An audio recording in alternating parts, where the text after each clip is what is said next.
Hi! So, ang pag-uusapan naman natin ngayon is all about check match commission. So, ang check match commission, sabi, ay you are entitled to an additional commission from all of your sponsored wholesalers match commission. Your income depends on your rank, position, or package you avail. So, yun siya. So, ang bawat package ay mayroong check match commission. So, pag Jade and Platinum ka, 10%. Pag Gold, 8%. Pag Silver and Bronze, 5%. Pag Copper, 0. So, dito sa check match commission, magkakaroon ka nito sa iyong itong check match commission na to ay makukuha mo ito sa iyong mga direct referral. So for example, ikaw ay Jade. Ang direct mo ngayon ay si Mary Ann and si Sarah, si William and si Ann. Ngayon, itong mga taong to, yung iyong mga direct referral, ay may summary sila na per week. Sales match summary nila, ito, per week nila is 10,000 ang weekly nila. So dyan, dahil naka-Jade ka, meron kang 10% sa bawat direct referral mo. So kung si Mary Ann, 10,000, si Sarah may 10,000 din siya, si William may 10,000 yung every week niya. So, may 10% ka. Pag si Ann, then, ganun din siya, 10,000.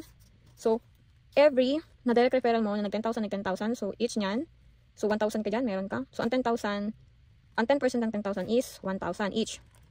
So, meron ka dyan total income na 4,000. So, paano kung meron kang, may nag-i-income na under mo, basta under mo yan siya, and then direct mo, meron kang check match commission sa kanya. Ayan. So, yung check match commission na yun, yung parang royal fee para sa'yo. Kasi hindi naman nila malalaman itong 13 ways of income nang dahil sa'yo. So, yun yung iyong pinakang benefits. So, tutulungan mo lang din yung under mo na mag-income din.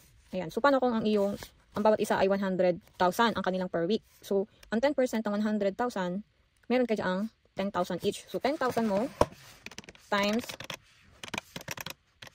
4, meron kang 40,000. Sa check match pa lang yun. Diba? So, kailangan talaga dito sa ating ginagawang negosyo ay tutulungan mo talaga yung mga direct mo na kumita din. Para lahat kayo ay kumita din. Ayun siya. Yun po ang ating check match commission. Pag Jade holder ka. Pero pag Gold ka, ang makukuha mo lang 8%. Pag Silver ka, 5%. Pag Copper, tapos kumikita sila ng 10,000 each, wala ka po yung kita. Zero income ka. I mean 0%. Ayun po. Thank you. Bye-bye.